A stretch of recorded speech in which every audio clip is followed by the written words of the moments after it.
Bueno, buenas tardes.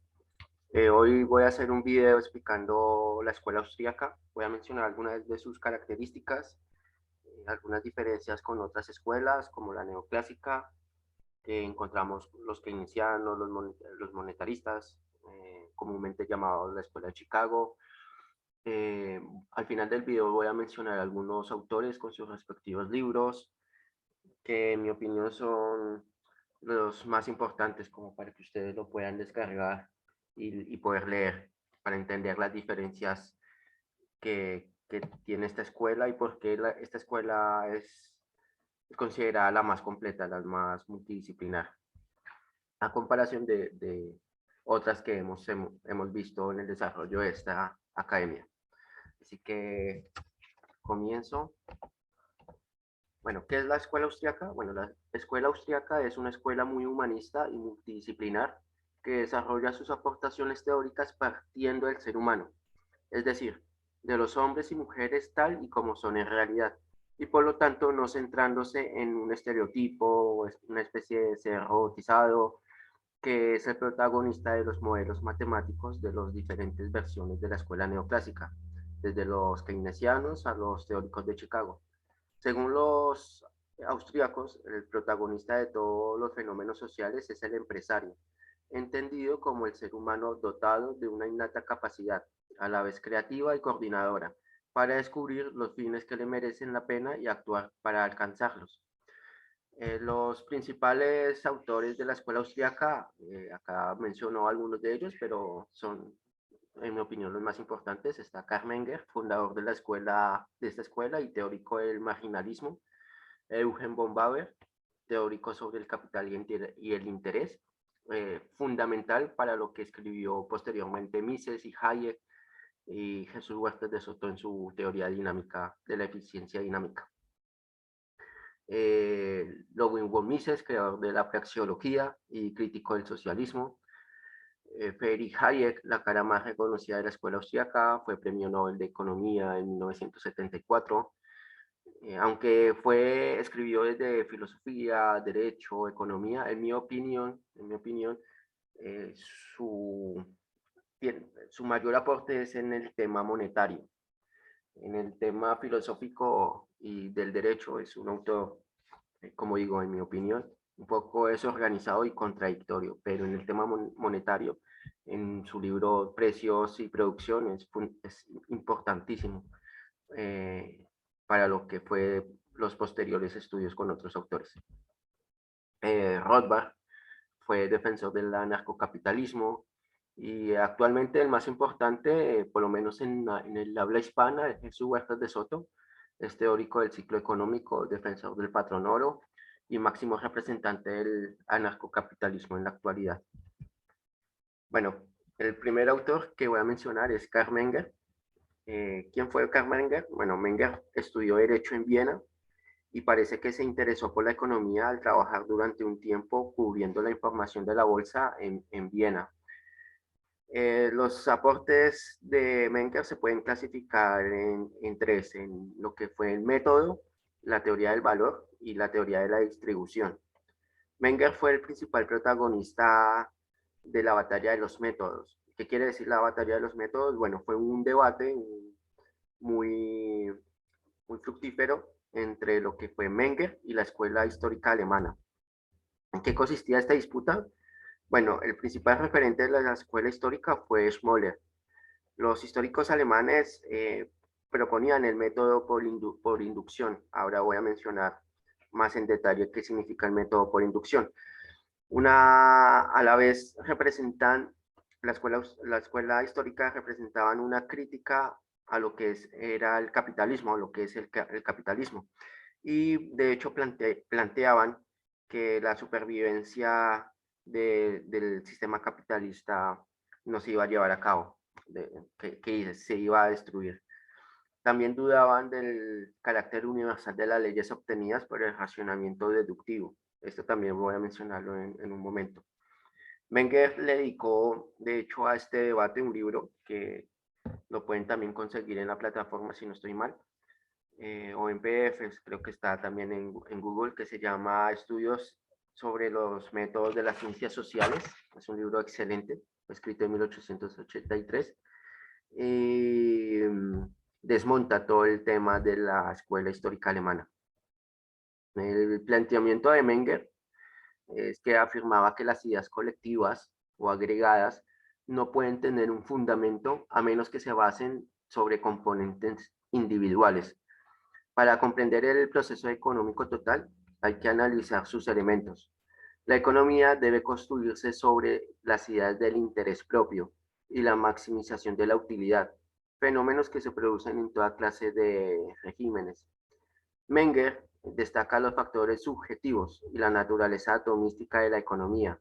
De hecho, Menger y todos los austríacos agregaron una subestructura psicológica a la teoría post-ricardiana del valor, y el resultado fue una teoría subjetiva del valor y del costo. La introducción del factor psicológico se advierte en la importancia asignada a la utilidad y en el cambio de opinión respecto al trabajo como determinante del valor. Y Menger, igual que todos los austríacos, abandonan la idea del valor trabajo, desarrollando una nueva teoría del valor basándose en la utilidad. La obra en el que desarrolla su teoría del valor se llama Principios de Economía Política, que fue escrito en 1871, y lo primero que hace Menger es una clasificación de las cosas entre bienes y cosas útiles, estableciendo 4 condiciones que debe tener una cosa para ser un bien. Acá yo las menciono, ahí las pueden leer en la filmina. El primero es que tiene que satisfacer la necesidad humana. Segundo, debe ser posible establecer una relación causal entre la cosa y la satisfacción de la necesidad. Tercero, esta relación debe ser reconocida por el individuo que experimenta la necesidad. Y cuarto, se debe poder disponer de la cosa de modo que pueda utilizarse para satisfacer la necesidad. Una vez que se distinguió los bienes de las cosas útiles, Menger distingue entre bienes de primer orden y bienes de orden superior. Esto también es fundamental para lo que utilizó posteriormente Mises, pero en mayor medida Hayek, con sus triángulos hayekianos, y Jesús Huerta de Soto también lo explica muy bien con su teoría de eficiencia dinámica. O sea que es fundamental esa división, o por lo menos distinguir qué significa los bienes de primer orden y bienes de orden superior. Entonces, ¿qué son bienes de primer orden? Bueno, son los que pueden satisfacer necesidades humanas directamente. Por ejemplo, el pan, los bienes de consumo. Y bienes de orden superior son los utilizados para producir los bienes de primer orden. En este caso, si yo mencioné el pan, en este caso los bienes de orden superior serían la harina. Pero además, Menger establece una conexión causal entre bienes de primer orden y los bienes de orden superior. Esta secuencia causal caracteriza la escuela austríaca y se utilizará luego para la teoría del valor. La noción de que el valor de los bienes de primer orden se transmite o imputa a los bienes de orden superior. Menger subraya la complementariedad de los bienes de orden superior, o sea que es necesario disponer de varios órdenes de orden superior al mismo tiempo para producir un bien de orden inferior. Les doy un ejemplo. Si tenemos todas las cosas necesarias para producir pan, pero no tenemos levadura, estas cosas no nos sirven para nada. Por lo tanto, también lo que quiere decir Menger es que subraya esa complementariedad entre los bienes que consumimos. Luego, Menger clasificó los bienes en bienes económicos y bienes no económicos. Bienes económicos son todos aquellos en los que la necesidad es mayor que la oferta. Y no económicos son aquellos en los que la oferta supera la necesidad. Por ejemplo, el aire. Esta característica no es intrínseca a los bienes, sino que depende de las necesidades de las personas y de la disponibilidad de los bienes. Los bienes pueden pasar de ser económicos a no económicos y viceversa. El valor es un juicio que se origina en la mente del individuo, esto ya lo habíamos mencionado en videos anteriores, cuando se da cuenta de la naturaleza económica de un bien. La utilidad es la capacidad de una cosa para satisfacer necesidades humanas. Los bienes no económicos como el aire no tienen valor, aunque sí brindan utilidad. El factor trabajo no es el que le da a los bienes el valor, y el valor tampoco es una característica intrínseca de las cosas. Entonces, ya determinamos qué cosas tienen valor y de dónde surge el mismo. Por lo tanto, la pregunta sería, ¿cómo se determina el valor? Menger partió de dos principios. Todo esto lo pueden encontrar en su libro de principios de economía. Entonces, los dos principios son, el primero, experimentamos necesidades con diferentes intensidad, que es lo mismo que decir que las satisfacciones tienen diferentes grados de importancia subjetiva. Y el segundo es una necesidad es más o menos intensa según el grado de satisfacción que ha recibido. Eh, Menger, acá en la siguiente filmina, eh, divide el origen del intercambio, ¿sí? En tres. ¿Pero qué es el origen del intercambio? Bueno, el cambio se origina para obtener el máximo de satisfacción con los medios disponibles y se debe a la existencia de diferencias en las valoraciones subjetivas relativas que diferentes personas hacen de las diferentes mercancías. Aumenta la utilidad de ambas partes. ¿A qué precio se verifica este intercambio? Todo esto ya también lo había mencionado en el video, creo que si no estoy mal, en la escuela, en el video cuando expliqué la escuela francesa y lo con los escolásticos. Pero como yo dije en esos videos, Menger hace un estudio mucho más profundo de esto. Entonces, ¿a qué precio se verifica el intercambio? Bueno, en tres casos. El primero es el intercambio aislado, el segundo el monopolio y el tercero la competencia. ¿Qué es el intercambio aislado?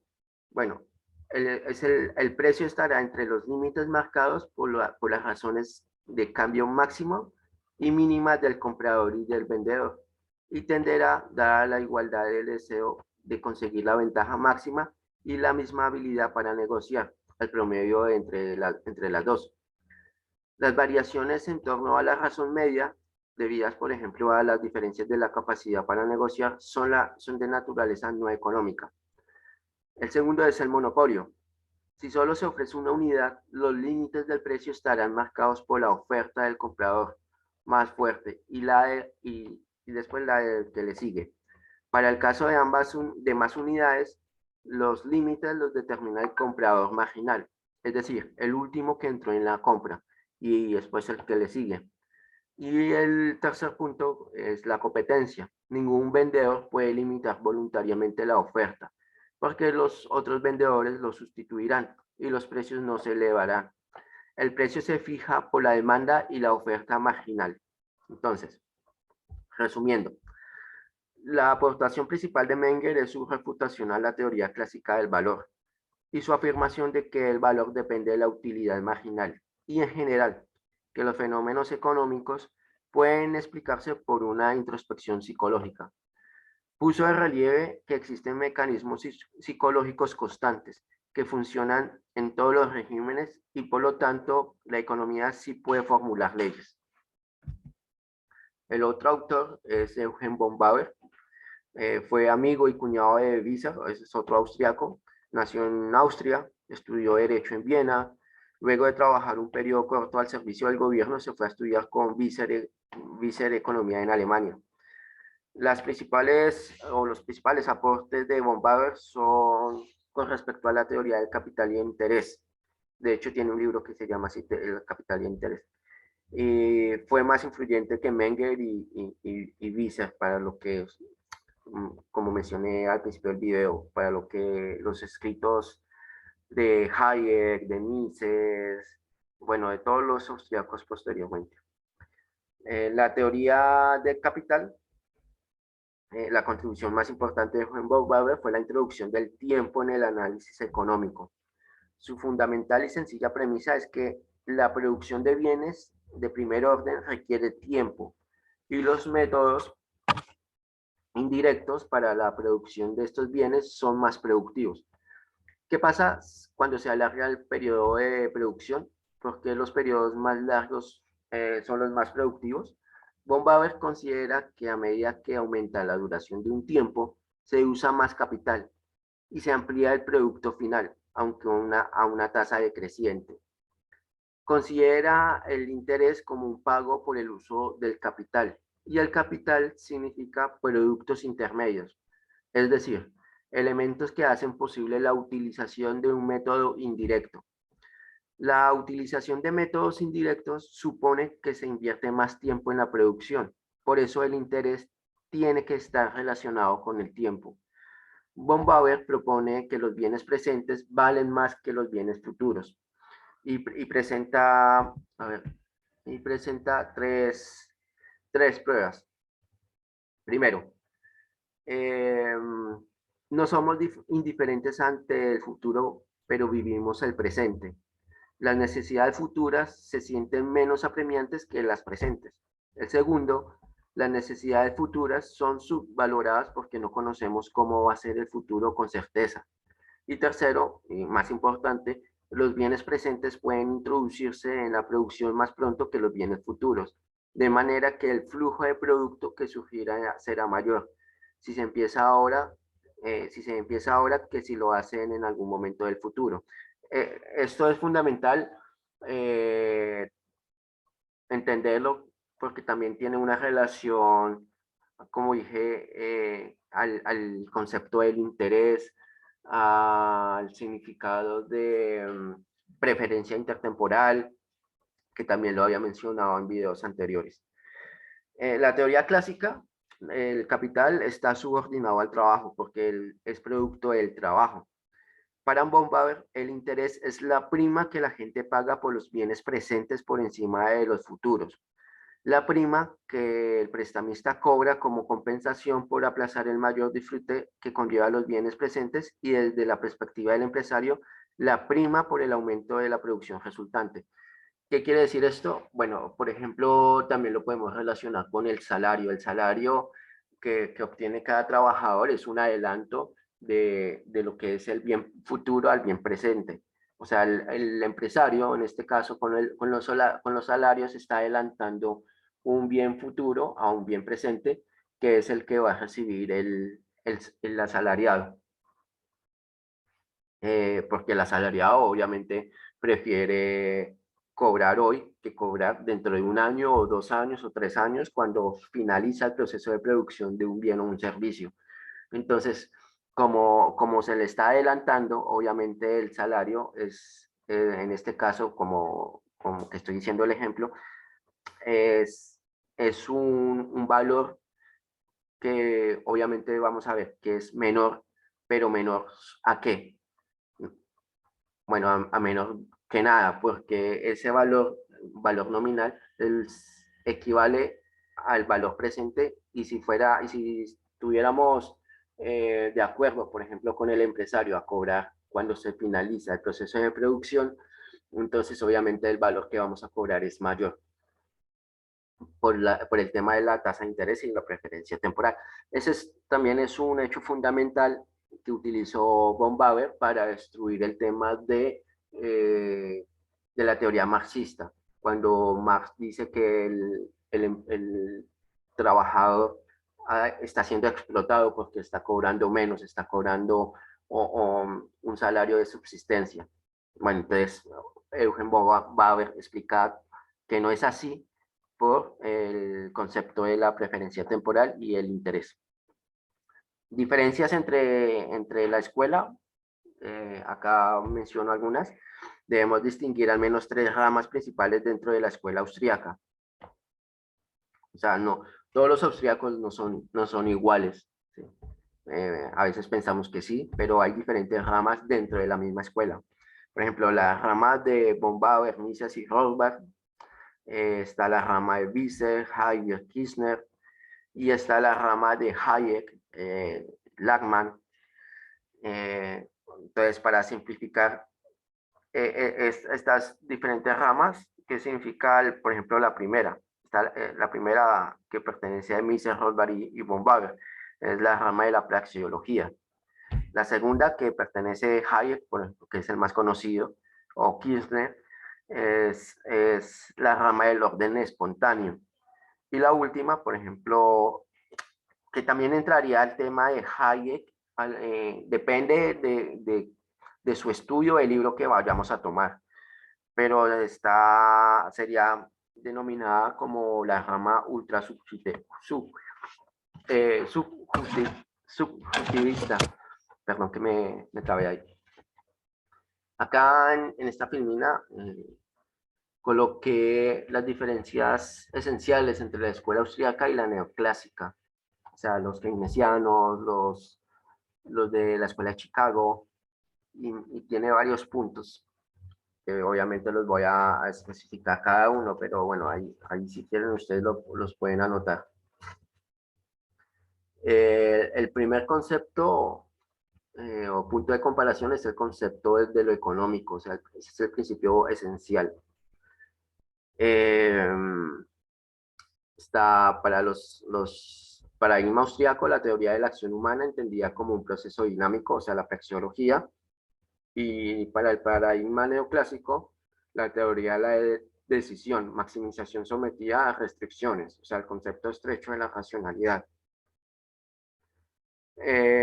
Los austríacos son especialmente críticos a la estrecha concepción de la economía que tiene su origen en Robbins y en su conocida definición de la misma como ciencia que estudia la utilización de medios escasos susceptibles de usos alternativos para la satisfacción de las necesidades humanas. Esta definición es la de Robbins, la que comúnmente nos enseñan en las universidades o encontramos en cualquier libro básico de economía. La concepción de Robbins implícitamente supone un conocimiento dado de fines y de los medios, con lo que el problema económico queda reducido a un problema técnico, o sea, de mera asignación, maximización u optimización, sometido a unas restricciones que se supone también conocidas.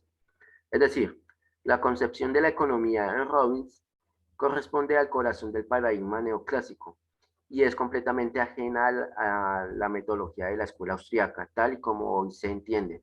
En efecto, el hombre, según la visión de Robbins, es un autómata o una caricatura del ser humano que se limita a reaccionar de forma pasiva ante los acontecimientos. Frente a esta concepción de Robbins, hay que destacar la postura de Mises, de Kirchner y el resto de austriacos que consideran que el hombre, más que asignar medios dados a fines también dados, lo que realmente hace es buscar constantemente nuevos fines y medios, aprendiendo del pasado y usando su imaginación para descubrir y crear mediante la acción el futuro. Por eso, para los austríacos, la economía queda sumida o integrada dentro de una ciencia mucho más general y amplia, una teoría general de la acción humana y no de la decisión humana. El segundo punto de comparación es el punto de vista metodológico. Para el paradigma austriaco vemos que tiene una visión subjetivista y para el paradigma neoclásico tiene una visión estereotipo de individualismo metodológico, o sea, objetivista. Yo acá voy a mencionar, a ver si lo puse, sí, voy a distinguir lo que es el método deductivo respecto al método inductivo. El método deductivo, acá pongo un ejemplo, procede del filósofo francés René Descartes, cuya aportación da lugar a la corriente racionalista. La razón es el principal medio para conseguir conocimientos, mientras que el racionalismo pertenece al mundo de la razón. Solamente la lógica puede asegurar el conocimiento científico. El empirismo reniega de la lógica si no se hace uso de la validación experimental. O sea, todo esto es en el mundo de los sentidos. De este modo, nacerían dos métodos científicos antagónicos, al menos como así se ha visto o se ha entendido durante varios siglos.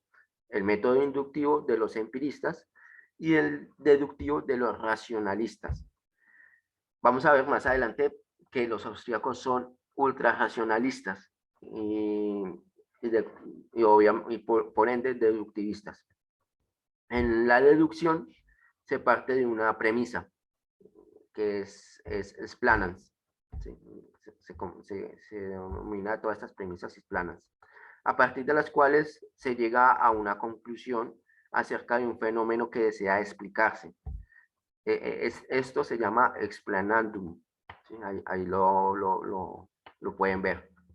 En otras palabras, el fenómeno que quiere ser explicado, o sea, el explanandum, es introducido y derivado de una ley general, o sea, explanans. En consecuencia, en el deductivismo, las argumentaciones descienden de lo general a lo particular. A veces será incluso necesario recurrir a eh, a varias leyes, por ejemplo, L1, L2, Ln, y a otras condiciones y antecedentes, o sea, C1, C2, C3. Ahí está eh, en el ejemplo. El método inductivo surge en el siglo XVII con las aportaciones de Bacon, que realiza la primera sistematización de este método, defendida posteriormente por Hobbes, Locke, Hume, Stuart Mill, entre otros. El método inductivo es opuesto al deductivo, ya que partiendo de enunciados de tipo particular, se asciende a enunciados generales. Esto es importante, al contrario del método deductivo. Podríamos destacar 4 elementos básicos del método inductivo. El primero, la ciencia comienza por la observación, o sea, realiza en un gran número de veces y de circunstancias. La observación proporciona una base segura para la construcción de conocimiento científico. La tercera, a partir de las observaciones se permite obtener predicciones y explicaciones. Y la cuarta, las predicciones pueden y deben contrastarse para validar o rechazar las teorías. Bacon señala en 1620 que la observación de la realidad libre de prejuicios morales permitía inferir el conocimiento de las cosas. Pero acá vamos a ver una de las principales críticas al inductivismo, sobre todo para la ciencia social como lo es la economía. Encontramos señalamientos como los de Malthau en 1997 o de Schwartz también en 1997. Y decían, el recurso histórico como método de la ciencia económica tiene el inconveniente de que depende de cómo se cuente, quién lo cuente y cuál sea su finalidad, puesto que la mera descripción puede estar cargada de subjetividades más o menos involuntarias. Acá Mises insistía que en la teoría económica era en sí una disciplina a priori. O sea, tengan en cuenta que los austríacos son a prioristas. Lo que quería decir es que los economistas no debían reproducir los métodos o sea, reproducir los métodos que utilizan los físicos para llegar a hipótesis y someterlas a pruebas empíricas. Por el contrario, Mises pensaba que el cuerpo central de la teoría económica podía deducirse lógicamente del axioma de la acción humana, es decir, la idea o punto de vista de que hay otros seres conscientes que utilizan su razón para alcanzar fines subjetivos. A ver, sí. Esto contrasta fuertemente con el método de los positivistas, un campo que incluye a la mayoría de los economistas en el ejercicio de hoy. En su opinión, la economía solo puede ser científica si adopta los procedimientos utilizados por los científicos naturales. Todo esto son los inductivistas. Eh, para los que estudiamos economía o han leído cualquier libro de economía básica, van a entender o van a ver que básicamente los economistas nos enseñan a utilizar los métodos que utilizan los físicos, los químicos, y pensamos o piensan en la gran mayoría que podemos utilizar las mismas herramientas para el análisis de una ciencia social. Y obviamente Mises critica esto y todos los austríacos critican este método inductivo.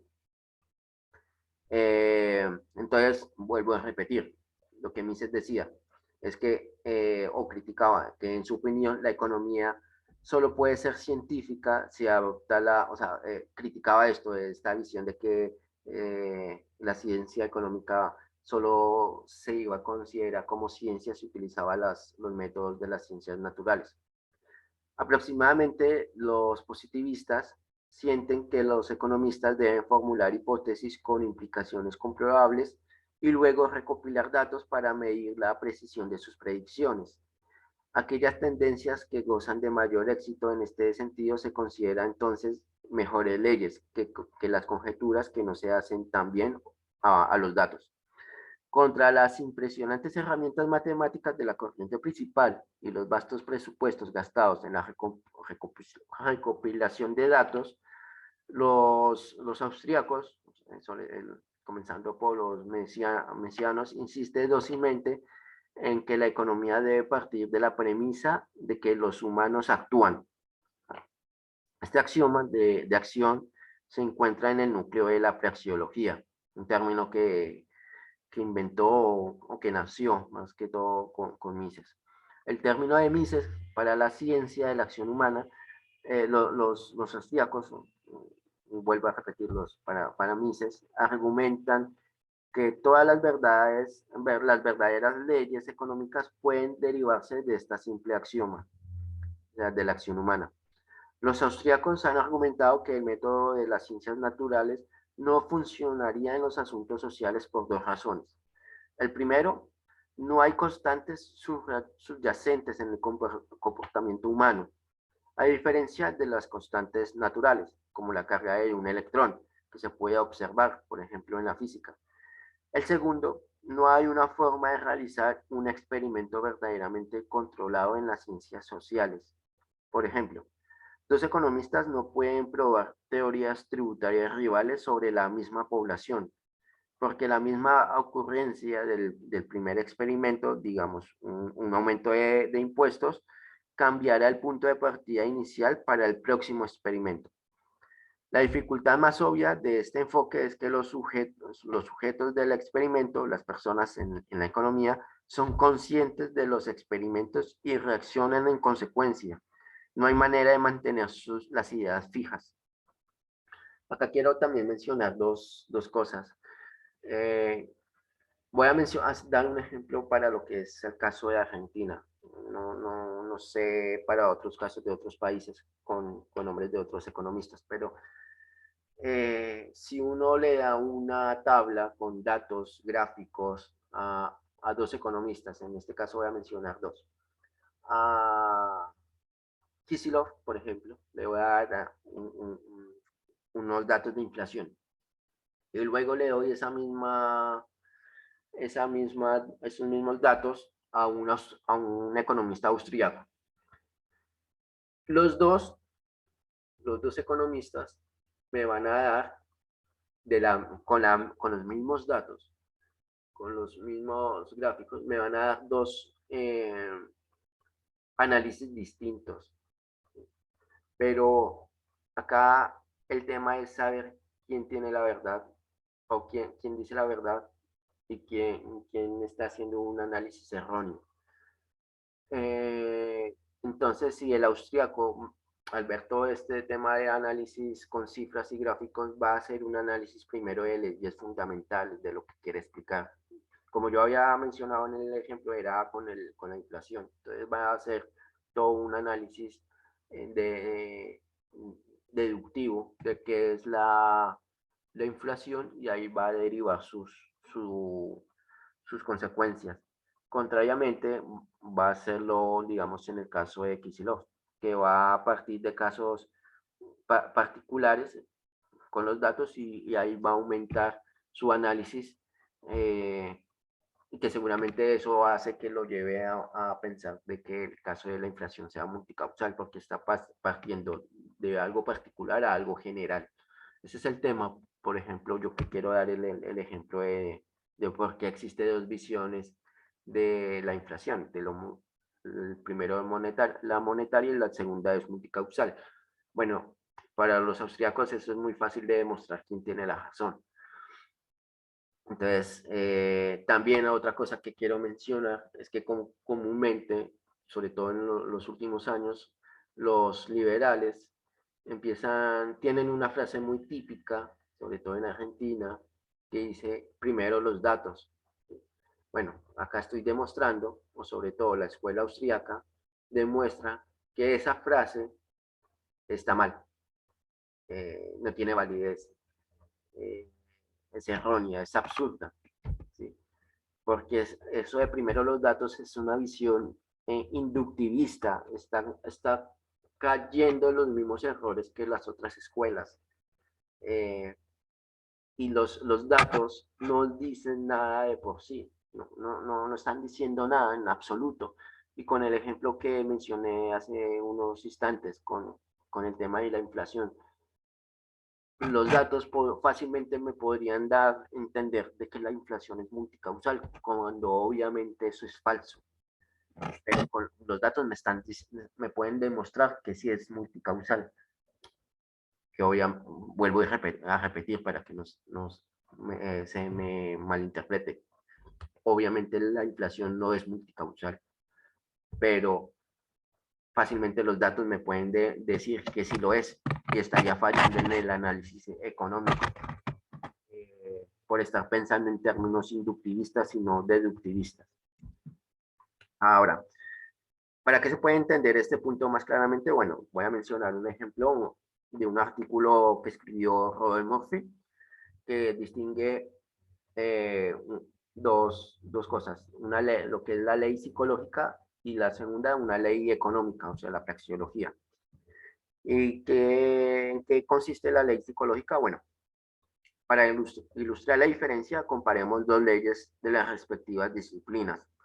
Los psicólogos han realizado muchos experimentos que confirman la aparente verdad del efecto espectador, que establece que es menos probable que las personas ayuden a alguien, por ejemplo, a un automovilista varado, si hay una gran cantidad de otros espectadores.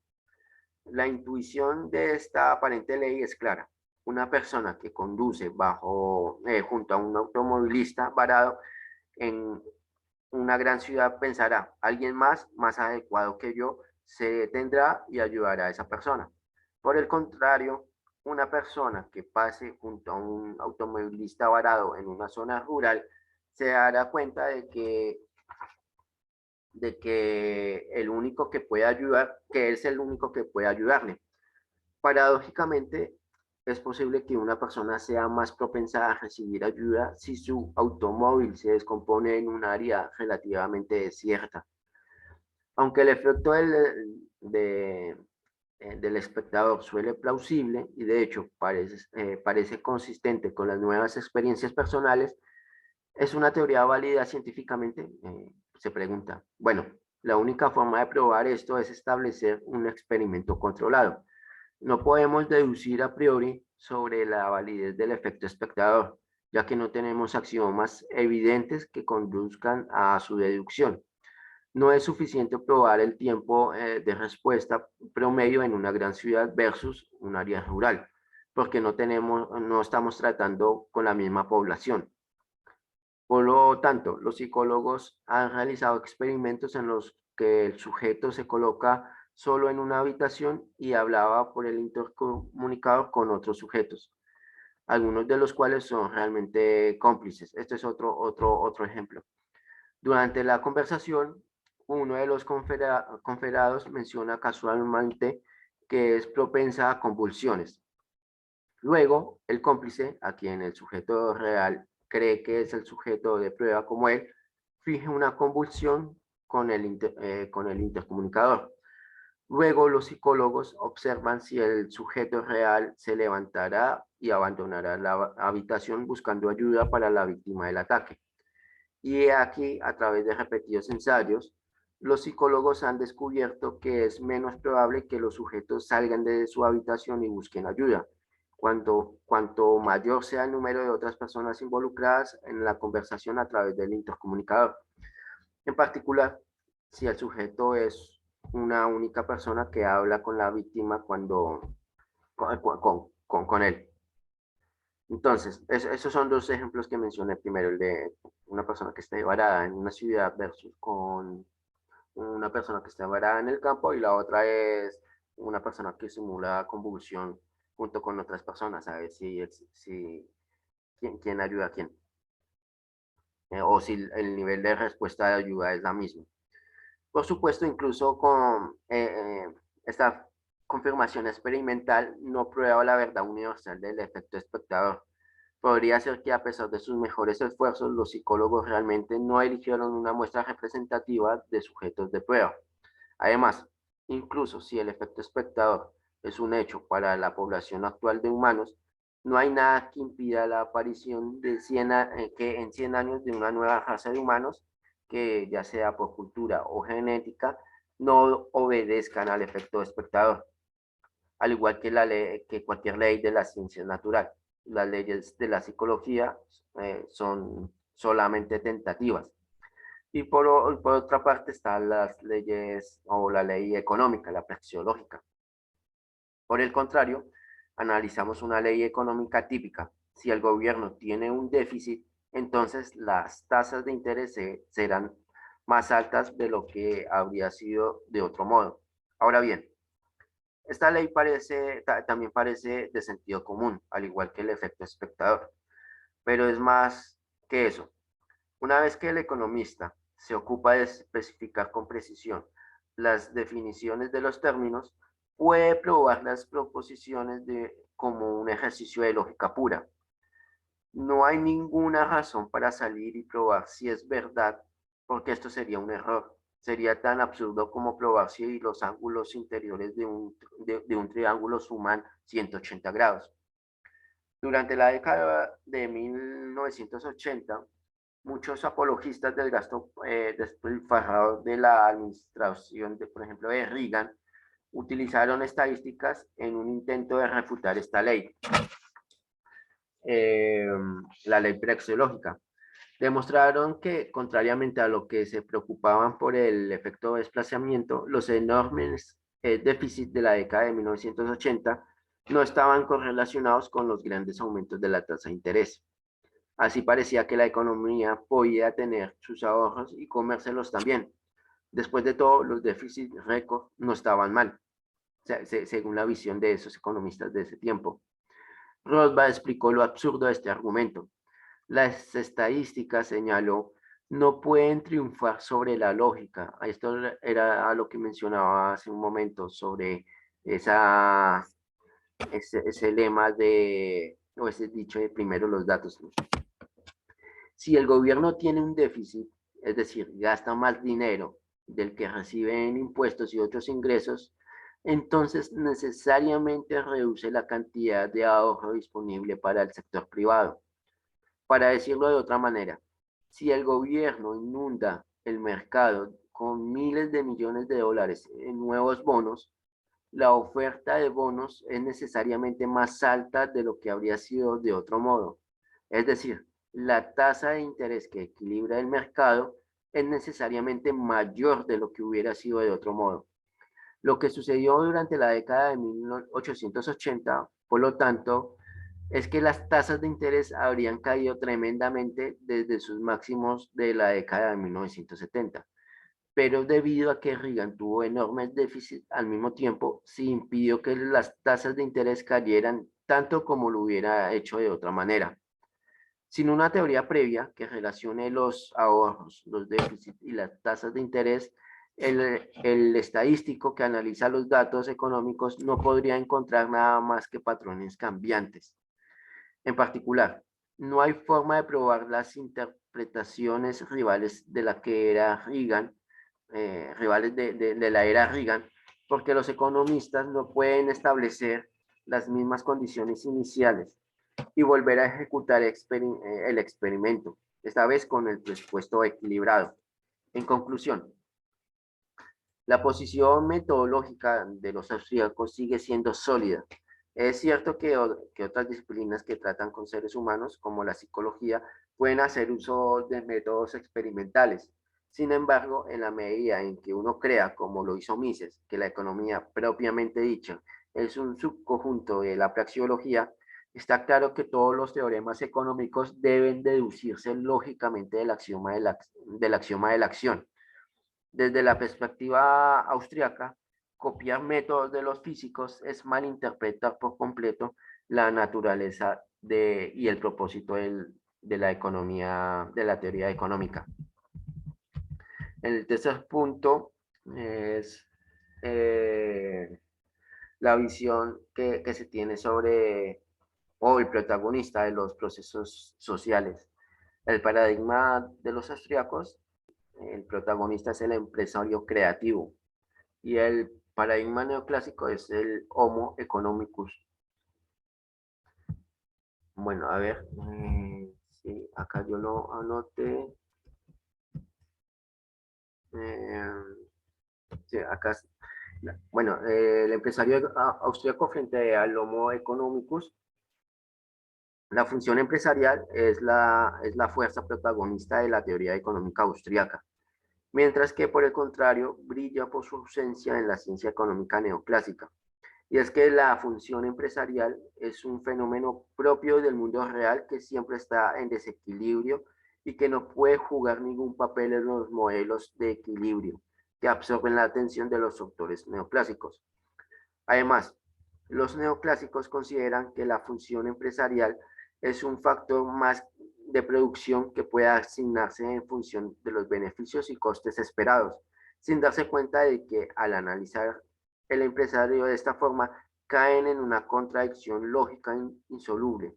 Demanda recursos empresariales en función de sus beneficios y costes esperados. Implica pensar que se dispone de una información hoy, antes de que la misma haya sido creada por la propia función empresarial. Es decir, la principal función del empresario consiste en crear y descubrir nueva información que antes no existía. Y mientras tal proceso de creación de información no se lleve a cabo, la misma no puede no existe y no puede ser sabida, por lo que no hay forma humana de efectuar con carácter previo ninguna decisión asignativa de tipo neoclásico, en base a los beneficios y costes esperados. La otra característica de los austríacos frente a los neoclásicos es la posibilidad del error empresarial puro, ¿sí? Frente a la racionalización a posteriori de todas las decisiones, como lo dicen los neoclásicos. Entonces, no suele apreciarse el muy diferente papel del concepto de error que juega en la escuela austríaca y en la escuela neoclásica.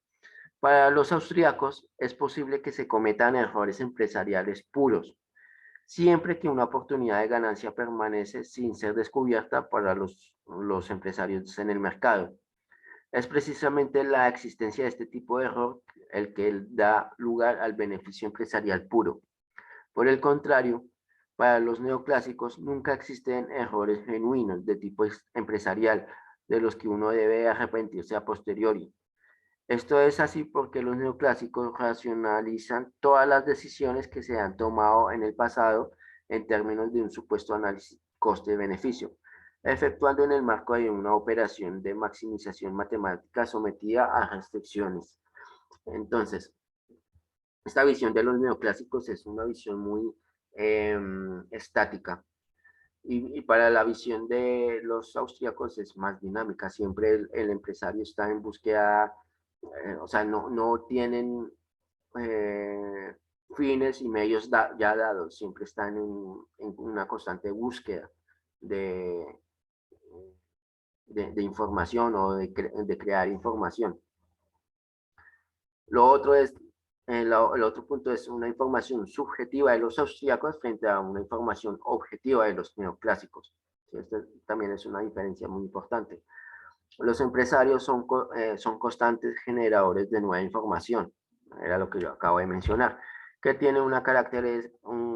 tienen un carácter esencialmente subjetivo, práctico, disperso y difícilmente articulable. Este punto específicamente yo lo había mencionado en el video, si no estoy mal, de mercado, que significa lo subjetivo, lo práctico, lo disperso y lo articulable respecto a la información. Por lo tanto, la percepción subjetiva de la información es un elemento esencial de de la metodología austríaca, que está ausente en la economía neoclásica, pues esta siempre tiende a tratar la información de una forma objetiva, o sea, los neoclásicos. Y es que la mayor parte de los economistas no se dan cuenta de que cuando los austríacos y neoclásicos utilizan el término información, están refiriéndose a realidades radicalmente distintas. ¿Sí? En efecto, para los neoclásicos, la información es algo objetivo, que al igual que las mercancías, se compra y se venden en el mercado como resultado de una decisión maximizadora. Esta información almacenable en diferentes soportes no es en forma alguna información en el sentido subjetivo de los austriacos, que es un conocimiento práctico relevante, subjetivamente interpretado, sabido y utilizado por el actor en el contexto de una acción concreta. El otro punto es el proceso empresarial de coordinación de los austríacos frente a los modelos de equilibrio general o parcial de los neoclásicos. Los economistas neoclásicos suelen ignorar en sus modelos de equilibrio la fuerza coordinadora que los austríacos tienen la función empresarial, o por lo menos los austríacos, la forma de pensar o el significado del empresario.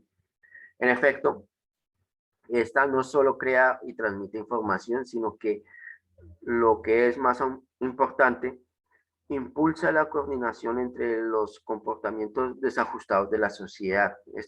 Todo esto es para la visión austríaca. Toda descoordinación social se plasma en una oportunidad de ganancia que queda latente para ser descubierta por los empresarios. Una vez que el empresario se da cuenta de esa oportunidad de ganancia, actúa para aprovecharla. La misma obviamente va a desaparecer, desaparece y se produce un proceso espontáneo de coordinación, que es la que explica la tendencia que existe hacia el equilibrio en toda la economía real de mercado. Además, el carácter coordinador de la función empresarial es el único que hace posible la existencia de la teoría económica como ciencia, entendida esta como un corpus teórico de leyes de coordinación que explican los procesos sociales. Este enfoque explica que los economistas austríacos estén interesados en estudiar el concepto dinámico de competencia, entendido como un proceso de rivalidad, mientras que los economistas neoclásicos se centran exclusivamente en los modelos de equilibrio propios de la estática comparativa, o sea, como la competencia perfecta, el monopolio, la competencia imperfecta, el monopolista, todos esos conceptos que también leemos en los libros más comunes de economía básica que enseñan en las universidades. Para Mises, y de acuerdo con la cita que encabeza o que generalmente dicen los libros de Mises, no tiene sentido la construcción de la ciencia económica basada en el modelo de equilibrio y en el que se supone que toda la información relevante para construir las correspondientes funciones de oferta y demanda se consideran dadas. De nuevo llegamos al punto, o sea, ninguna información está dada. El problema económico fundamental para los austriacos es otro bien distinto: estudiar el proceso dinámico de coordinación social en el que los diferentes individuos empresarialmente generan de manera continua nueva información, o sea, la información siempre se está creando, jamás está dada. Al buscar los fines y los medios que consideran relevantes en el contexto de cada acción en que se ven inmersos, estableciendo con ello, sin darse cuenta, obviamente, un proceso espontáneo de coordinación. Para los neoclásicos, obviamente, los medios y los fines ya están dados y por ende la información ya está dada. Como acabo de decir, para los austriacos tal cosa no existe.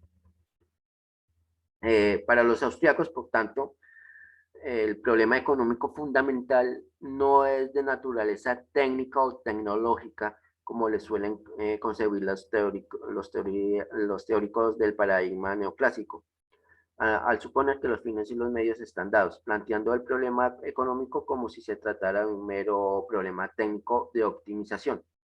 Es decir, para los austríacos, el problema económico fundamental no consiste en la maximización de una función objetivo conocida sometida a restricciones también conocidas, sino que, por el contrario, es estrictamente económico. Todo esto es estrictamente económico. Surge cuando los fines y los medios son muchos, compiten entre sí, el conocimiento en cuanto a los mismos no está dado, sino que se encuentra disperso en la mente de innumerables seres humanos que constantemente lo están creando y generando ex novo. Y por tanto, ni siquiera se pueden conocer todas las posibilidades y alternativas existentes, ni a la intensidad relativa con la que pueden perseguir cada una de ellas. De vuelta, para los que estudiamos economía, hay muchas materias, por ejemplo, de matemáticas para economistas, microeconomía, macroeconomía, econometría, que nos dedicamos cuando estudiamos, ¿no? A despejar ecuaciones diferenciales en diferencia, colocando restricciones a esas mismas ecuaciones y llegamos a un resultado y ese resultado es el supuestamente válido que nos ayuda a entender la realidad para que esa realidad, entre comillas, esté en equilibrio, ya sea parcial o general. Obviamente, todo ese tipo de análisis o de construcciones de ecuaciones, como si las restricciones estuvieran ya dadas, nos llevan a o nos llevan a un camino, pero a un camino estéril que no sirve para nada.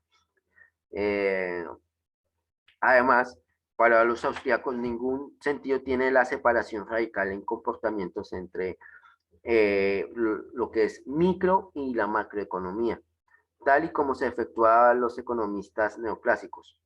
Vieron que los neoclásicos, ya sea los keynesianos o los monetaristas, siempre hacen una diferencia entre lo que es la micro y la macro, como si fueran dos cosas distintas. Bueno, para los austríacos, tal cosa es absurda también. Por el contrario, los problemas económicos han de estudiarse conjuntamente e interrelacionados entre sí, sin distinguir entre la parte micro y la parte macro de los mismos.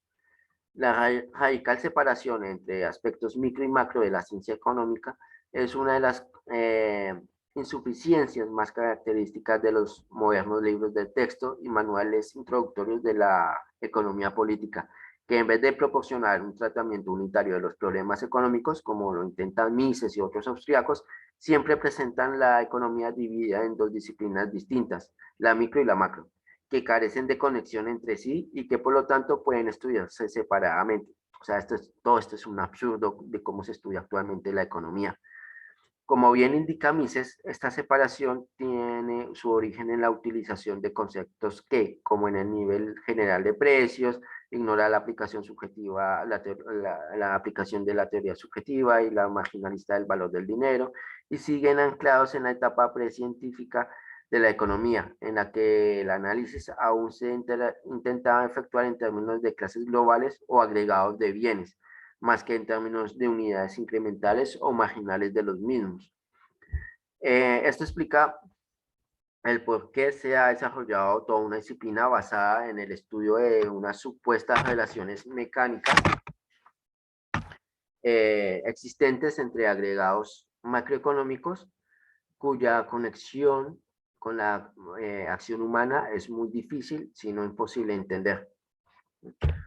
El otro punto de diferencia, todas estas illuminas lo agarro del concepto de puntos de comparación entre la escuela austríaca con las otras escuelas. Entonces, lo otro es el carácter subjetivo de los costes que tienen los austríacos frente a los costos objetivos de los neoclásicos. Esto también lo había mencionado. en el video de los escolásticos, cuando expliqué que en 1555 ya consideraban el, el precio como subjetivo. No el precio subjetivo, sino el valor subjetivo y no objetivo.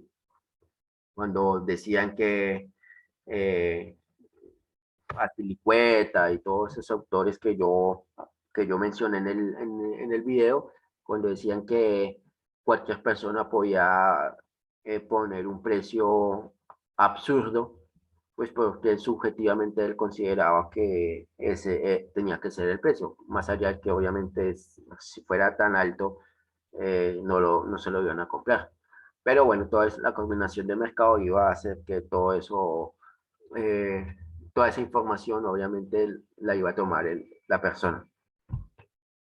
Pero bueno, para los austriacos, coste es el valor subjetivo que el actor da a aquellos fines a los que renuncia cuando decide seguir y emprender un determinado curso de acción.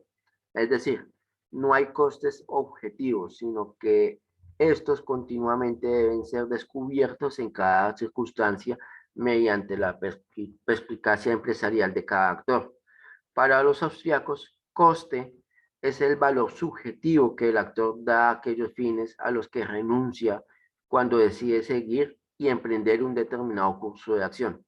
Es decir, no hay costes objetivos, sino que estos continuamente deberán ser descubiertos en cada circunstancia mediante la perspicacia empresarial.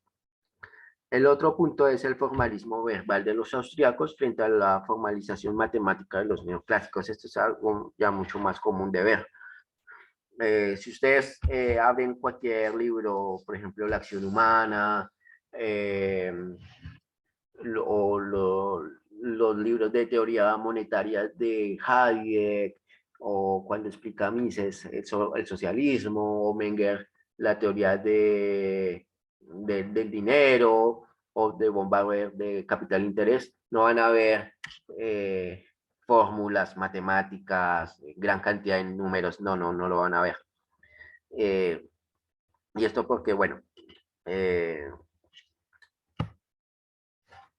o sea, el otro aspecto de interés es la diferente posición de ambas escuelas respecto a la utilización de formalismo matemático en el análisis económico.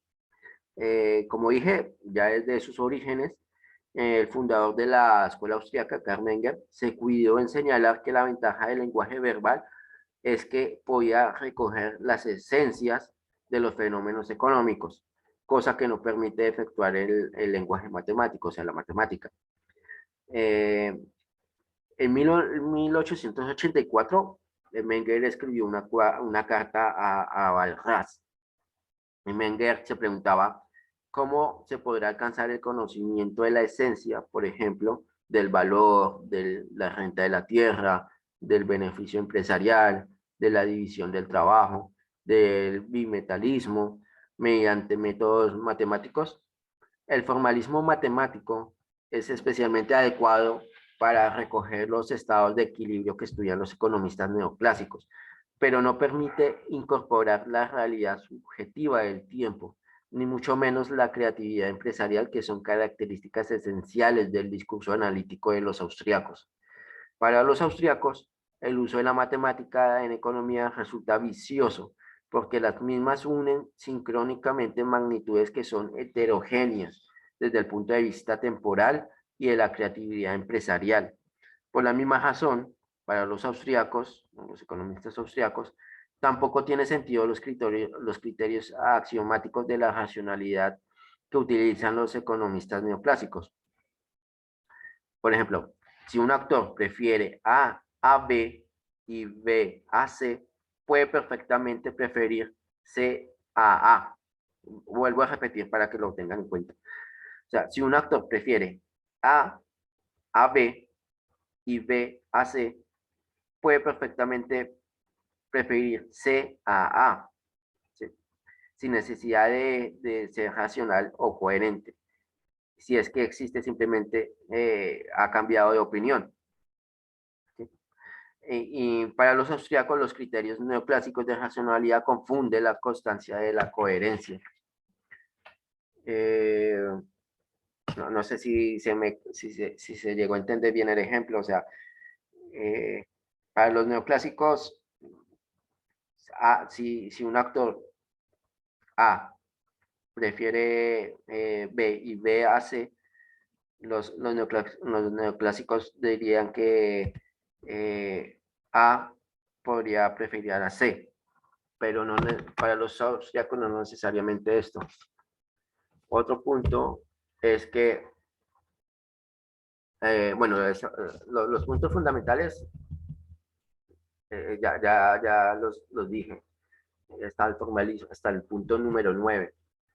En la relación en el mundo empírico, ya también lo expliqué cuando expliqué los métodos deductivos, el a priorístico, eh, la escuela neoclásica, bueno, con el empirismo, las posibilidades de predicción específica, bueno, los austríacos ven imposible, pues lo que sucede depende de un conocimiento empresarial futuro aún no creado, solo son posibles, ahí está una definición de tipo cualitativo y teórico sobre las consecuencias de descoordinación del intervencionismo, mientras que los neoclásicos la predicción es un objetivo que se busca de forma deliberada con el uso de la matemática, sobre todo, o con uso de los gráficos.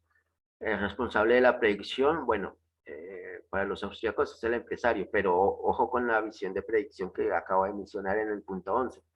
Para los neoclásicos, el responsable es el analista económico, con el ingeniero social, sobre todo con ese ingeniero social centralizado, ¿no? El estado actual del paradigma, o sea, de la escuela austríaca, la escuela, y respecto a la neoclásica, los austríacos fueron muy notables hasta más o menos los últimos años 20, 1930 también, más o menos. Y ahí resurge lo que son posteriormente resurge lo que son los keynesianos y los de la escuela de Chicago. Y últimamente con las actuales crisis, bueno, el papel que ha tenido los austríacos en los últimos años se han incrementado.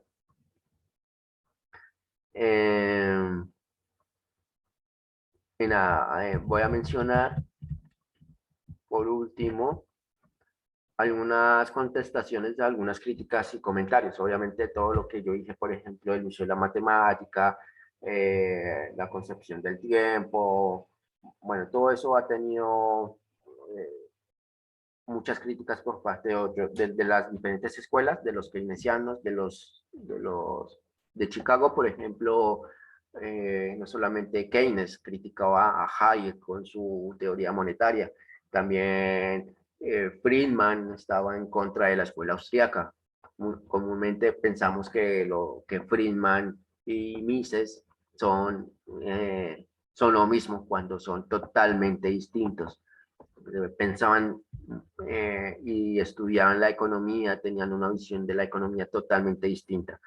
No sé si lo sepan, de hecho lo pueden encontrar el video cuando le hacen una entrevista a Friedman sobre qué pensaba de Mises.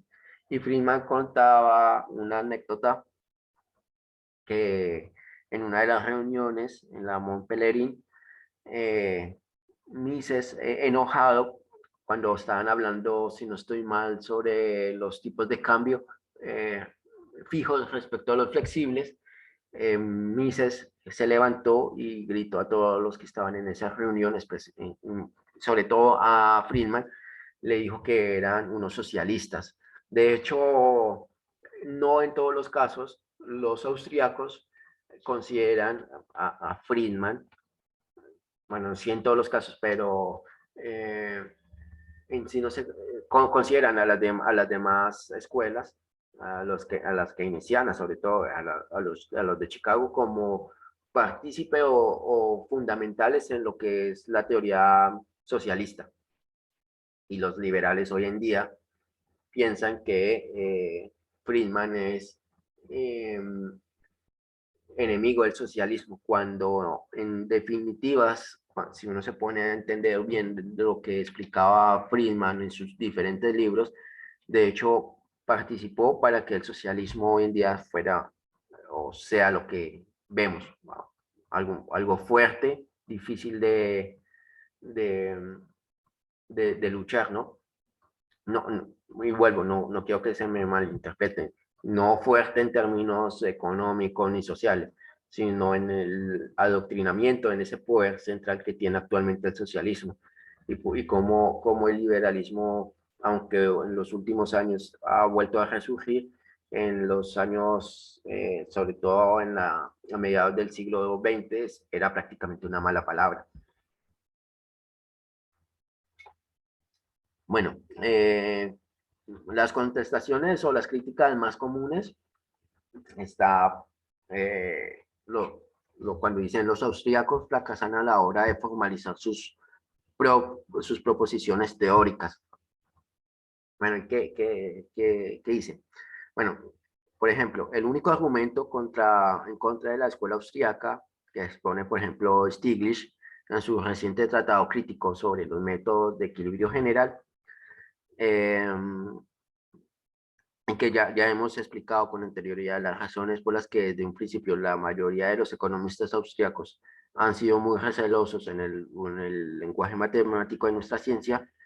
Para los economistas austriacos, el uso del formalismo matemático es un vicio más que una virtud, pues consiste en un lenguaje simbólico que ha venido construyendo a instancias de las exigencias del mundo de las ciencias naturales. O sea, vuelvo al punto, o sea, muchos de los economistas actuales piensan que si no existe una formalización matemática en cualquier tema, en cualquier análisis económico, entonces está mal. Incluso algunos economistas liberales piensan que todo debe resumirse en el formalismo matemático, cuando no es así, porque eh, se está trayendo herramientas de las ciencias naturales a lo que es una ciencia social, como lo es el, una ciencia social, como la de la economía.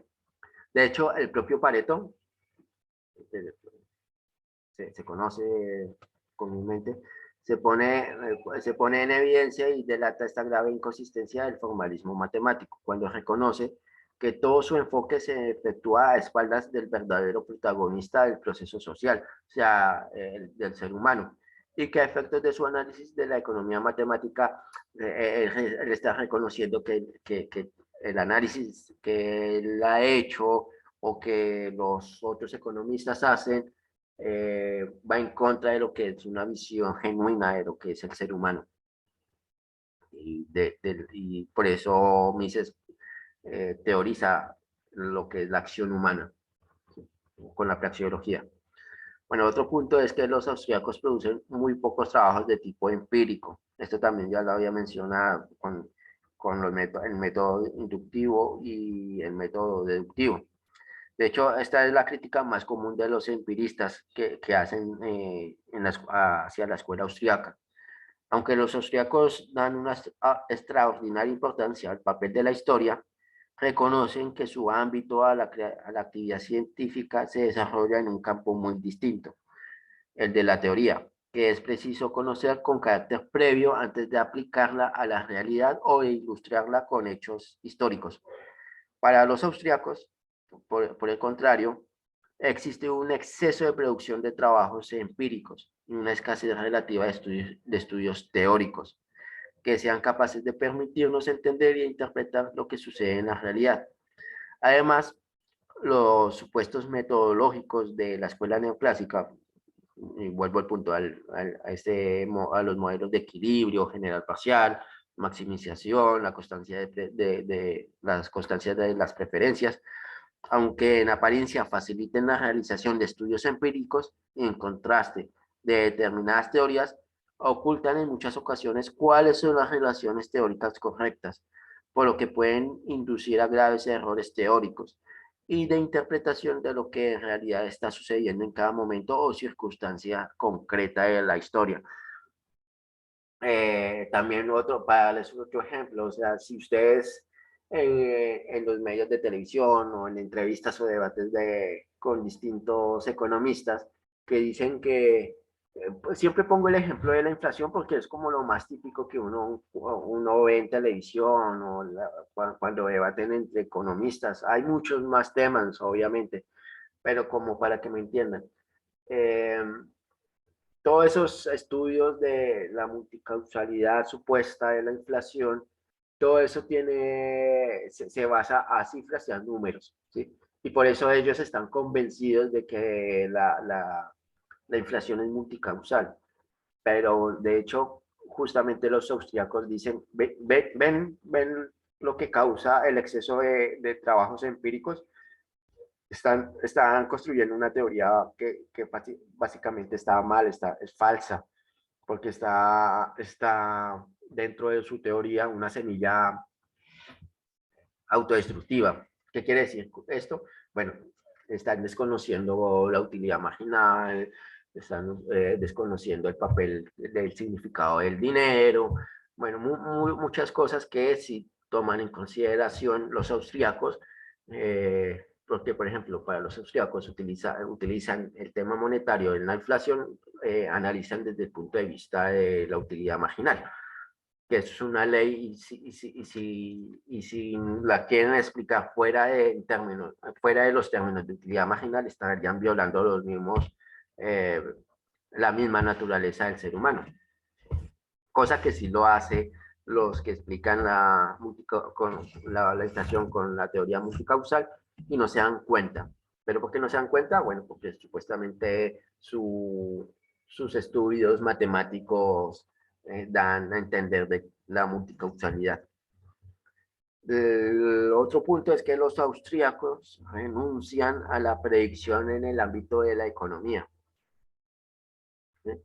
Bueno, se preocupan de construir un esquema o arsenal de conceptos y leyes teóricas que permitan interpretar la realidad y ayuden a los seres humanos que actúan, o sea, empresarios, a tomar decisiones con mayor posibilidades de éxito.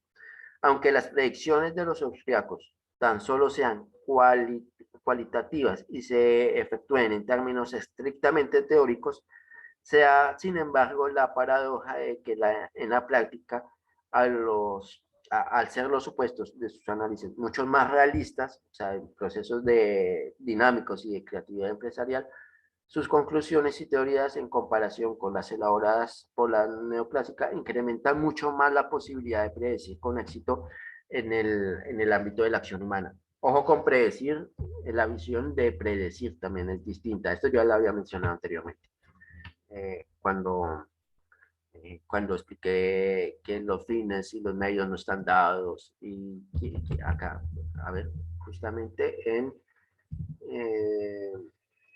en lo que es el responsable de la predicción. Uno es el empresario y el otro es el que el analista económico. Y por último, bueno, los austriacos carecen, sí, carecen de criterios empíricos para validar sus teorías. De acuerdo con esta crítica, que es a menudo realizada por aquellos empiristas afectados por el complejo de Santo Tomás, según el cual, si no lo veo, no lo creo, solamente recurriendo a la realidad empírica puede uno llegar a estar seguro de cuáles teorías económicas no son correctas. Eso lo dicen los empiristas. ¿Sí? Como ya hemos visto, este punto de vista ignora que en la economía la evidencia empírica jamás es incontrovertible, pues se refiere a fenómenos históricos de naturaleza compleja, que no permite experimentos de laboratorio, en los que se aíslan los fenómenos relevantes y se dejan constantes todos los demás aspectos que puedan influir. Es decir, las leyes económicas son siempre leyes ceteris paribus, que en realidad que en la realidad histórica jamás se da, por supuesto. De acuerdo con los austriacos, la validación de las teorías es perfectamente posible de efectuar mediante la continua depuración de vicios de la cadena de racionamientos lógicos deductivos. El análisis y la revisión de los diferentes eslabones del proceso de desarrollo lógico-deductivo en las diferentes teorías y la utilización de máximo cuidado cuando ha llegado el momento de aplicarlas a la teoría, de aplicar las teorías a la realidad. Dada la uniforme estructura lógica de la mente humana, esta continua actividad de validación que proponen los austriacos es más que suficiente para llegar a un acuerdo intersubjetivo entre los diferentes protagonistas de la labor científica. A pesar de las apariencias, en la práctica es mucho más difícil de lograr la relación de los fenómenos empíricos que siempre son susceptibles, dado su carácter complejísimo, de las más diversas interpretaciones. ¿Sí? O sea, sí, este punto también es común o, bueno, su teoría, por ejemplo, sobre la dolarización o eliminar el Banco Central. Bueno, ustedes no pueden, los, los de Chicago, los keynesianos, no, ustedes no pueden eliminar el Banco Central porque en ninguna parte del mundo se ha llevado a cabo esas ideas. ¿Sí? Entonces, claro, como son empiristas, ven que si no lo veo, no lo creo, como dije al principio, con esa visión de Santo Tomás, entonces no tienen un conocimiento relevante sobre cómo es la teoría económica monetaria sin un banco central, pero los austríacos sí, porque construyen su teoría no basándose en lo que se conoce hasta ese momento, sino de lo lógico deductivo. Entonces, parten de lo general a lo particular, no lo contrario. No necesitan ver ese fenómeno, en el caso, digamos, de la dolarización o la eliminación del Banco Central, sobre todo la competencia de monedas, para el ejemplo para saber si erran o no erran. Pues están construyendo toda una teoría monetaria desde lo deductivo y no desde lo inductivo. ¿Sí? Acá, bueno, coloqué otro cuadro donde muestro dos formas distintas de concebir la macroeconomía, desde los austriacos versus monetaristas en los keynesianos.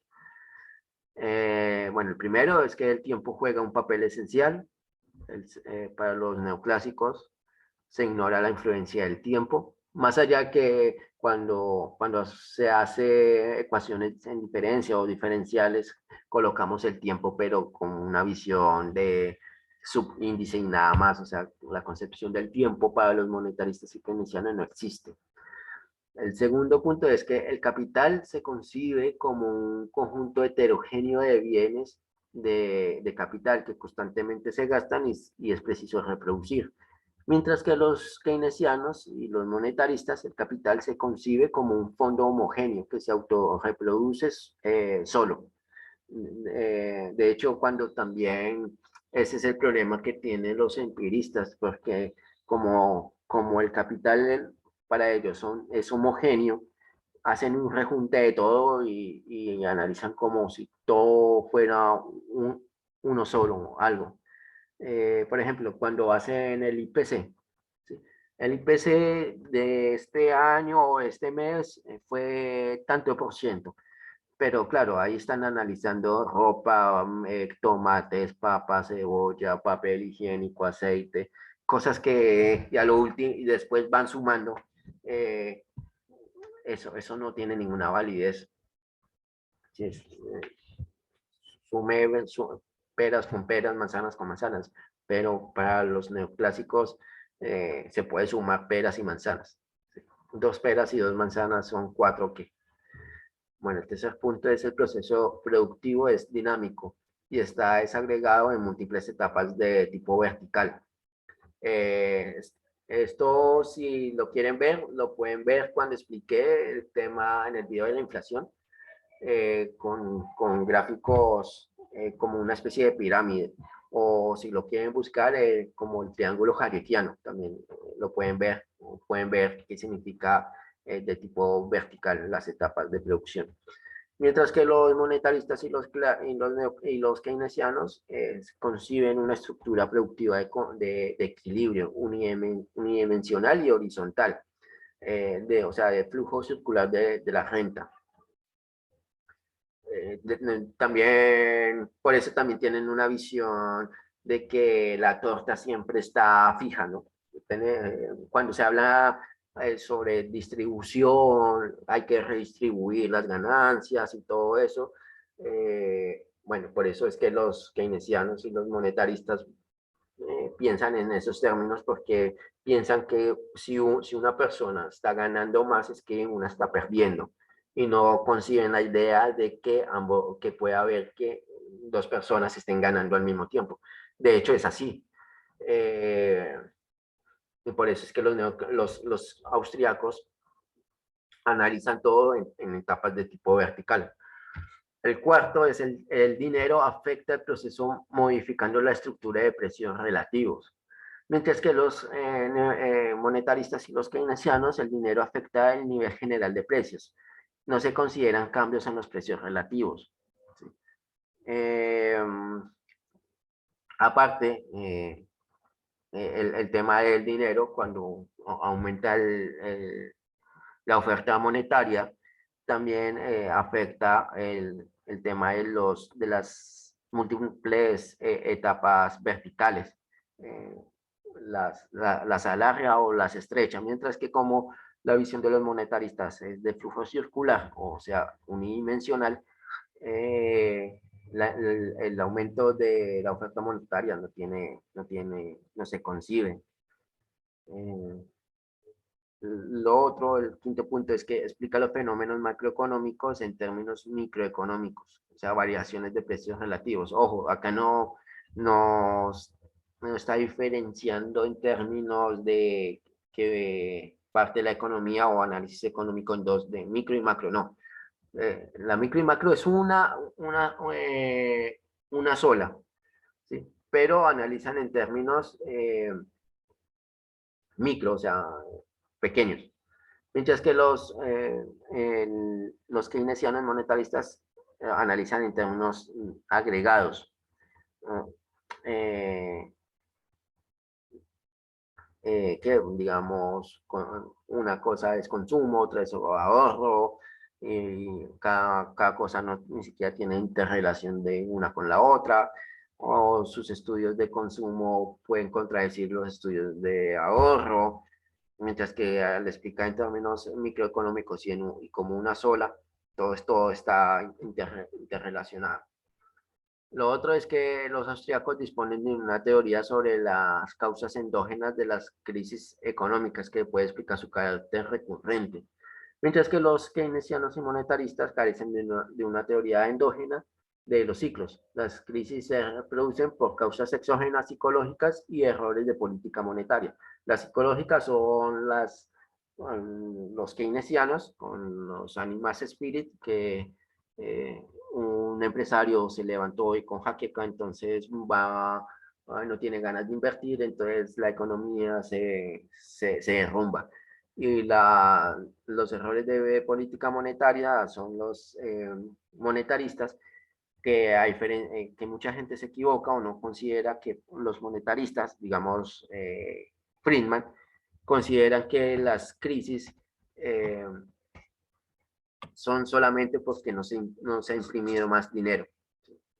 La gente piensa que Friedman era enemigo de la inflación. No, fue amigo de la inflación.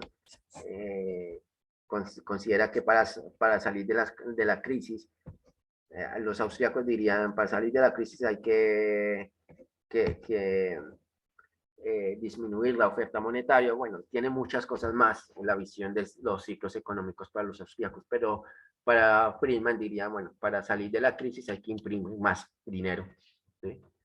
Y la gente piensa que Friedman era defensor ultranza o enemigo ultranza de la inflación, cuando no es así.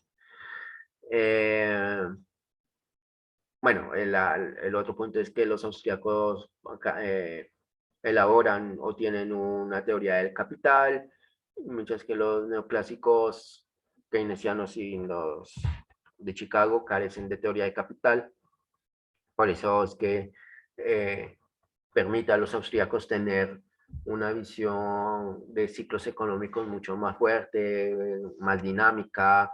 Ese punto tiene mucho que ver respecto a lo que son el concepto del dinero, de los procesos de producción, mientras que como los monetaristas y los keynesianos no tienen teoría del capital, obviamente su visión de análisis económico siempre lo hacen en forma de equilibrio general o parcial y unidimensional y horizontal. ¿Sí? El otro punto es el ahorro. Para los austriacos el ahorro juega un papel protagonista y determina un cambio de longitudinal en la estructura productiva y el tipo de tecnología que se usará. Mientras que el ahorro en los monetaristas keynesianos, el ahorro no es importante, el capital se reproduce lateralmente y la función de producción es fija y está dada por el estado de la técnica. Eh, Esto también lo había mencionado en el video del ahorro. Para los austríacos, como si se aumenta el ahorro, eso significa que la tasa de interés disminuye. Si se disminuye el proceso de producción se alarga.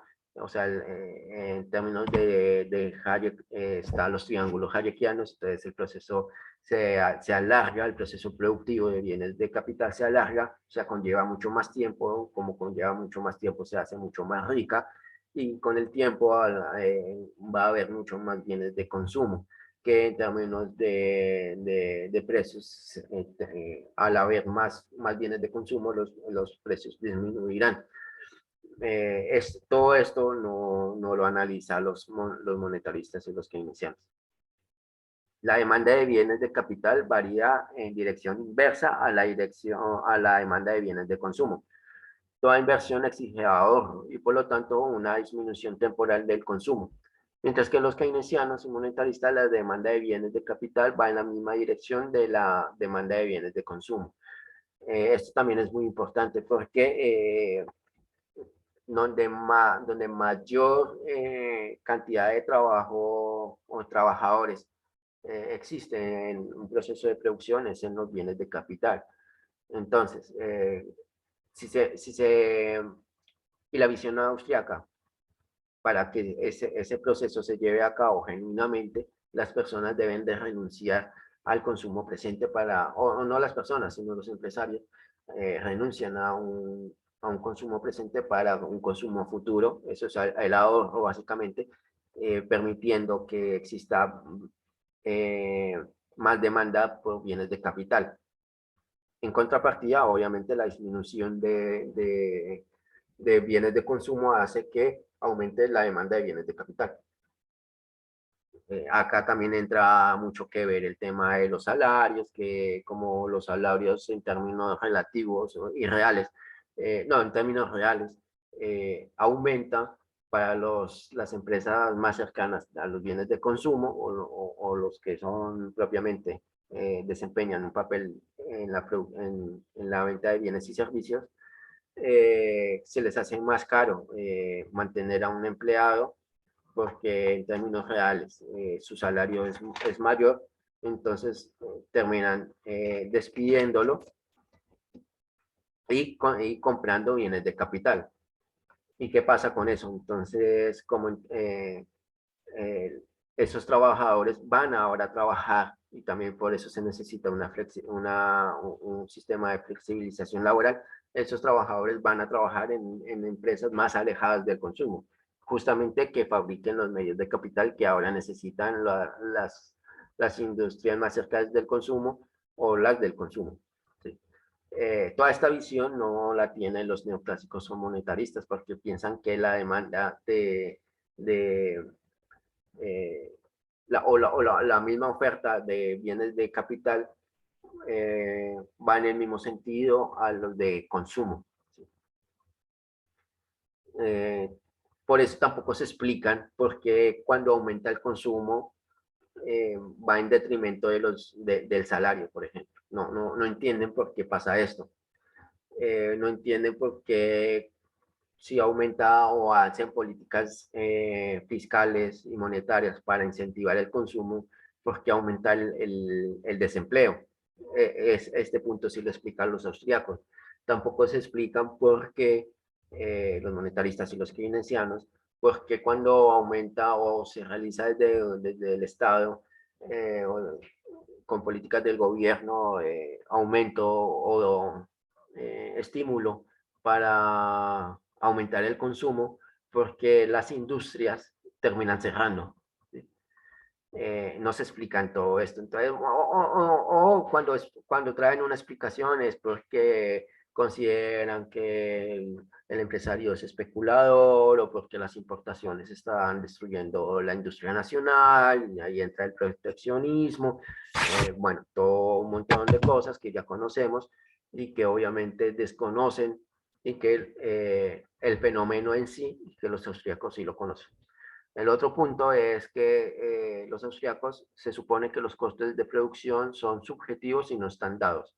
Y los costes de producción para los monetaristas y los de keynesianos son objetivos, reales y se consideran dados. Eso ya lo había mencionado al principio del video. El otro punto es que los austríacos consideran que los precios de mercado tienden a determinar los costes de producción y no al revés. Y los monetaristas keynesianos consideran que los costes históricos de producción tienden a determinar los precios del mercado. O sea, en la teoría del valor, si un lápiz, bueno, suman la madera, la mina de grafito, el borrador, y la pintura, etcétera, entonces el precio de ese bien de consumo es $10, mientras que los austríacos tienen una visión distinta. O sea, el que va a determinar el valor de la madera, de la mina, del borrador, es justamente el precio ya de consumo. O sea, es lo contrario. Y el otro punto es que los austríacos consideran el tipo de interés como un precio de mercado determinado por las valoraciones subjetivas, de preferencia temporal, que utilizan para descontar el valor actual de la corriente futura de rendimientos al que tiene el precio de mercado de cada bien de capital. Mientras que los monetaristas y los keynesianos consideran que el tipo de interés tiene a estar determinado por la productividad o eficiencia marginal de capital y es concebido como la tasa interna de retorno que iguala a la corriente esperada de rendimientos de coste histórico de producción de los bienes de capital. Esto yo lo expliqué para que me entendieran con el ejemplo del salario, ¿no? Acá, respecto a lecturas recomendadas de la escuela austríaca, estos son los 5 autores típicos que, más conocidos, ¿no? O por lo menos de la primera y segunda etapa y tercera etapa incluso de los austríacos. Karl Menger, bueno, pueden leer los principios de economía, el origen del dinero y sobre la teoría del capital. De von Bauer, hay un libro que es Capital de Interés, la teoría positiva del capital y las conclusiones del sistema marxiano. Acuérdense de que Eugen von Bauer fue el que destruye toda la teoría marxista. O sea, si están interesados en el debate en el debate contra marxistas, le hacen este libro porque lo explicaba genial. Y antes de seguir con Mises, Karl Menger también explica, tiene el libro de métodos los métodos de las ciencias sociales, que dije cuando expliqué el inductivismo y deductivismo y cuando expliqué qué hizo Karl Menger. Bueno, ese libro es muy interesante porque simplifica mucho de los temas históricos, con el debate con los historicistas. Bueno, con Mises tenemos el libro de la teoría del dinero y el crédito, el socialismo, el liberalismo, la burocracia y la acción humana. Hayek, este libro de Precios y Producción, en mi opinión, es el más importante en términos de teoría monetaria. Explica bien la cuestión de los triángulos hayekianos, de la producción vertical y por etapas, en contra de lo que es los monetaristas y keynesianos de flujo circular.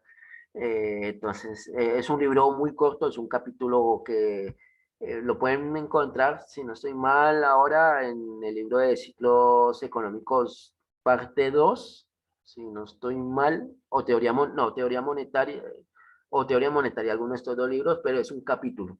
Pero, porque bueno, en los últimos años se ha hecho un libro recopilando varios escritos, pero originalmente era un libro.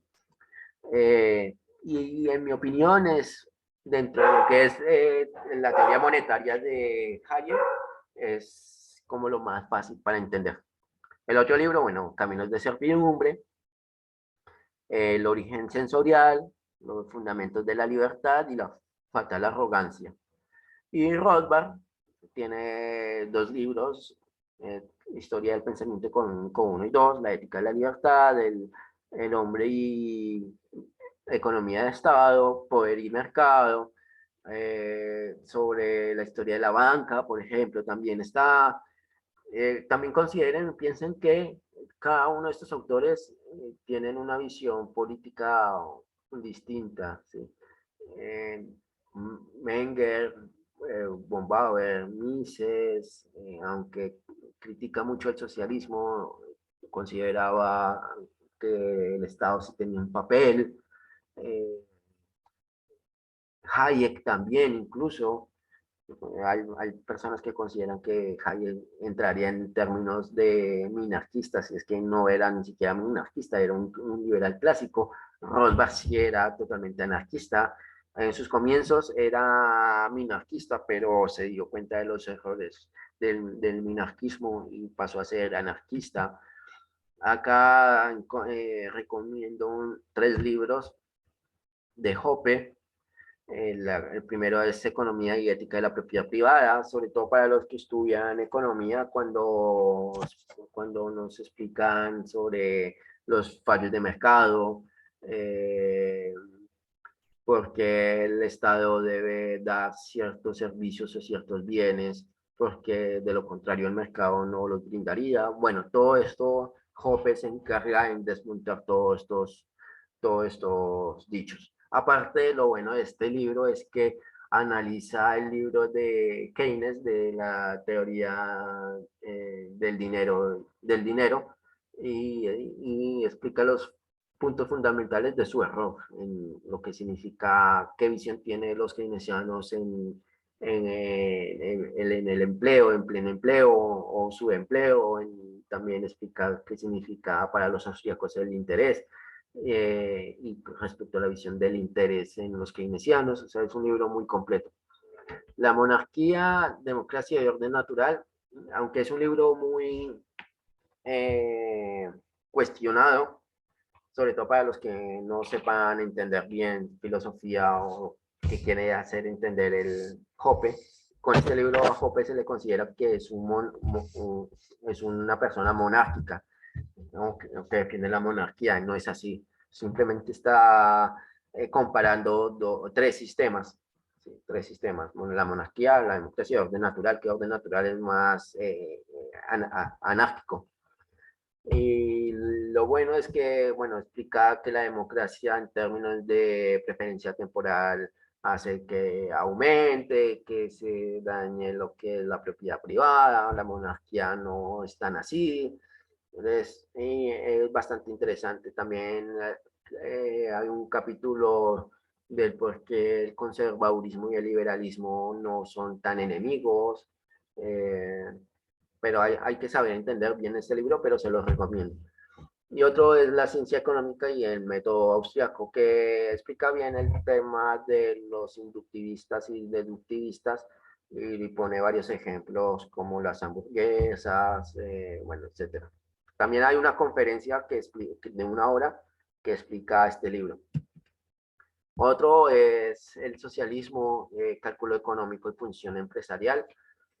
Este libro también lo he utilizado mucho para los distintos videos que he realizado, pero es lo puede leer cualquier persona, no es necesario que sepa economía ni nada, porque es muy fácil de entender. Dinero, crédito bancario y ciclos económicos es fundamental. Si lo pueden leer, en mi opinión, y no quiero, no es por exagerar ni nada, quien lea este libro fácilmente puede darle un debate a una persona de último año ya graduado de economía en las mejores universidades, porque explica bien el tema del significado del dinero, la historia de los bancos, qué significa reserva fraccionaria, qué significa coeficiente del 100%, qué consecuencias tiene en la banca y en la comunidad, en el nivel empresarial, el coeficiente del 100% respecto a reserva fraccionaria. O sea, es un libro muy bien entendido. También explica en uno de los capítulos las reformas monetarias que debe llevar un país para tener una moneda mucho más sólida. ¿Qué significa moneda? ¿Qué significa dinero? Bueno, todo esto lo puede conseguir en este libro. Y Ahorro, Previsión y Seguro de Vida también es un libro bastante interesante y llamativo porque tiene una visión, Jesús Huerta de Soto, y es así, que respecto al significado de jubilación y pensión. ¿Qué significa jubilación y pensión? Bueno, ¿es un impuesto o no es un impuesto? Que lo pueden llevar, digamos, en el caso argentino o colombiano, todo eso con fondos de pensión privados y públicos, y en una sociedad totalmente libre, ¿existiría este tipo de sistemas o existiría, o qué papel cumpliría las empresas de aseguradoras, por ejemplo? Estos tres libros son más actuales, de Juan Ramón Rayo, contra la renta básica, que últimamente ha hecho popular en campañas electorales, cuando dicen que para redistribuir la riqueza hay que darle a todos los componentes de la sociedad, o sea, a los individuos, una renta que haga que tenga un nivel de subsistencia básico. Bueno, Juan Ramón Rayo escribe este libro porque esto es peligroso. Los 10 principios de orden político liberal también. Eh, Alguna que otra cosa, pues no estoy de acuerdo, pero en términos generales es muy buen libro. Y Los errores de la vieja economía, una refutación de la teoría general del empleo, el interés y el dinero de Keynes. En mi opinión, este es el mejor libro que analiza al libro de Keynes. Está el de Milley, pero el de Milley, como digo, en mi opinión, está muy mal escrito. Solamente llena hojas con fórmulas y nada más. El de Juan Ramón Rayo es mucho más sólido. Este es de Walter Block, Defendiendo lo Indefendible, 1 y 2, y Defendiendo la Discriminación. También hay un libro sobre defendiendo las calles privadas. Es un austriaco eh, y no hace un análisis utilitarista, sino más bien filosófico y del derecho. Eh, hay de todos los temas, algunos contradictorios, algunos no, pero es bastante interesante que lo puedan leer. Bueno, básicamente esas son mis recomendaciones, algunas diferencias que mencioné. Eh, También me basé mucho para hacer este video en unos escritos de Jesús Huertas de Soto, en Germán Hoppe, así que si quieren profundizar en ese tema pueden buscar los libros de ellos.